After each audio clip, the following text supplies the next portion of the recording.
할렐루야. 오늘은 말씀 묵상의 영상이 아닌 오늘부터 묵상하시게 되는 호세아서의 좀 개요라고 할까요? 좀 설명을 드리기 위해서 먼저 이 영상을 준비하게 되었습니다. 우리가 말씀 묵상의 도구로 사용하고 있는 툴로 사용하고 있는 생명의 삶 말씀 묵상지에서 10월 한 달 동안 우리는 호세아서의 말씀을 그리고 갈라디아서의 말씀을 묵상하게 됩니다. 그 중에서 우리가 오늘부터 묵상하게 되는 호세아서를 좀 설명을 해드리려고 하는데요. 여러분들 말씀 묵상에 좀 도움이 될 수 있기를 바라겠습니다. 자, 호세아는 북이스라엘에서 활동했던 선지자였습니다. 여로보암 2세 때부터 이제 그가 활동을 선지자로서 시작하게 되고요.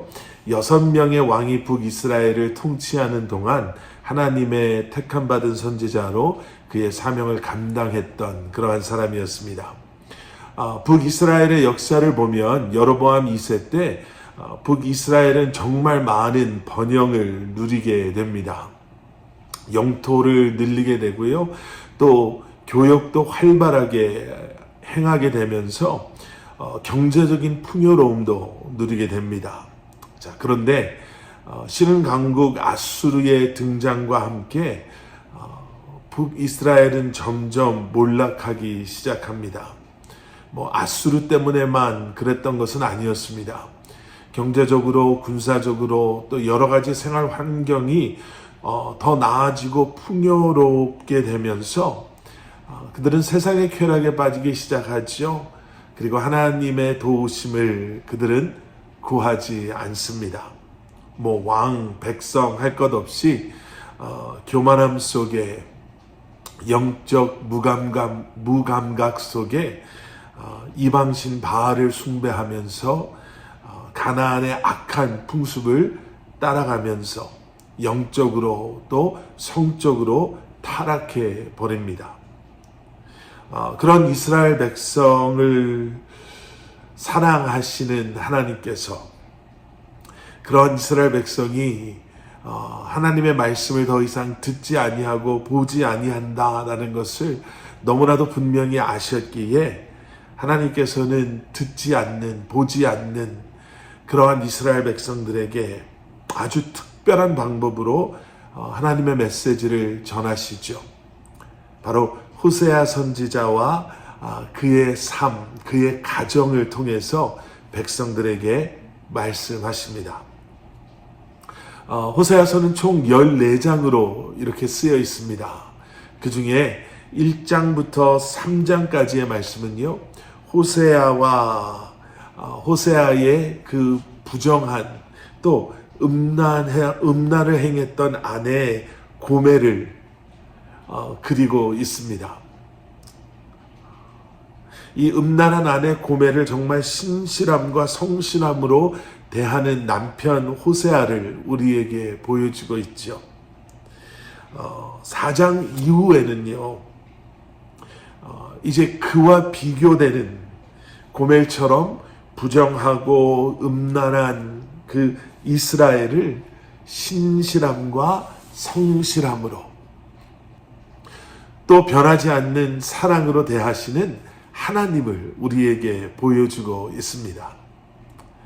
자, 이제 오늘을 시작으로 앞으로 10월 17일까지 이제 호세아서의 말씀을 우리가 함께 묵상하게 되실 텐데요.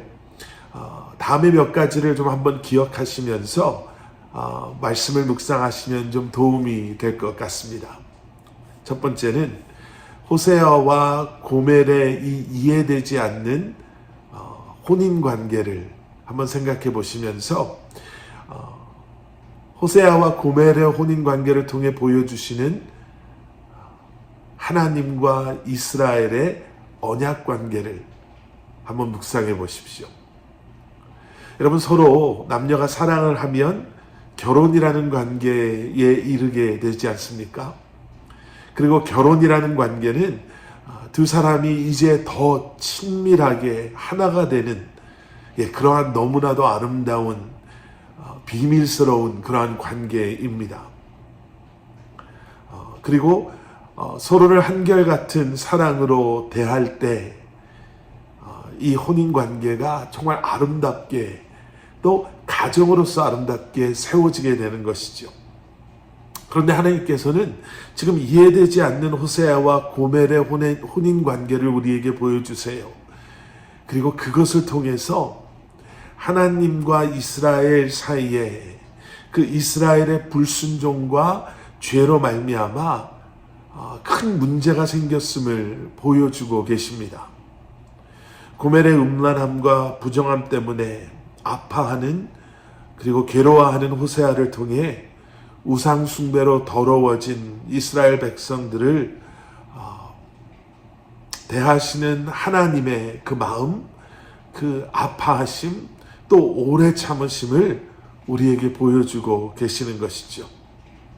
호세아가 고멜의 계속되는 거부와 또 부정함과 음란함 속에서도 사랑으로 아내를 찾아 헤매는 그 모습, 또 되찾아오는 모습을 통해 우리는 하나님의 그 마음을, 사랑을, 예수 그리스도의 십자가를 다시 한번 기억하게 됩니다. 두 번째 기억하셔야 할 것은요, 심판과 또 심판보다 더 분명한 구원과 회복에 대한 소망입니다. 자, 호세아서 4장부터는 호세아의 가정사에서 이스라엘의 역사로 이제 그 관점이 옮겨가게 됩니다. 다가올 심판과 그 심판의 원인에 대한 분명한 메시지가 기록되어져 있죠. 우상 숭배를 하며 하나님 앞에 두 마음을 품었던 이스라엘. 심판은 그런 그들을 향해 분명히 다가오고 있었지만 그와 함께 하나님께서는 구원과 회복의 소망으로 하나님의 백성을 인도하고 계시다라는 것을 우리에게 보여주고 있습니다. 하나님께서 정말 답없어 보이는 호세아의 가정을 회복시켜 주신 것처럼 이스라엘 민족을 회복의 자리로 부르고 계시는 것을 우리는 호세아서의 말씀을 통해 보게 됩니다. 포기하지 않으시는 바로 그 하나님의 사랑. 호세아서의 중심되는 그러한 말씀이 무엇일까라고 생각해 보면서 호세아서에서 두 절의 말씀을 한번 찾아봤습니다.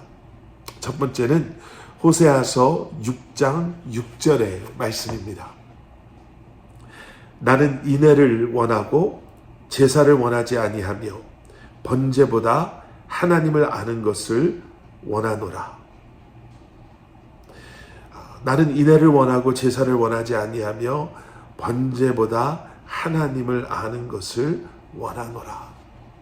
여러분, 다른 어떠한 것보다 하나님을 알기를 간절히 사모하는 마음으로 호세아서의 말씀을 묵상하시는 이번 한 달이 될 수 있기를 기도합니다. 그리고 또 한 절의 말씀은요, 호세아서 11장 8절에 나오는 말씀입니다.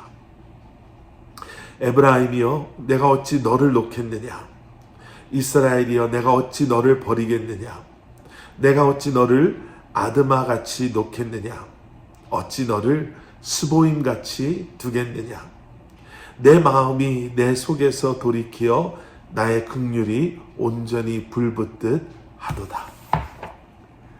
여러분, 하나님의 사랑, 내가 어떻게 너를 놓겠느냐, 내가 어떻게 너를 포기하겠느냐. 하나님을 등졌던 이스라엘 백성들을 향해 내가 너를 포기하지 않겠다라고 말씀하시는 하나님. 여러분, 그래서 죄인된 우리가 해야 할 일은요, 회개함으로 사랑의 하나님께 돌아가는 것입니다. 호세아서를 묵상하시면서 하나님의 사랑을, 우리를 향한 그 사랑의 마음을 다시 한번 발견하실 수 있으시길, 또 우리를 구원과 회복의 자리로 인도하시는 신실하신 하나님을 더 깊이 또 분명히 만나실 수 있으시기를 저도 함께 기도하겠습니다.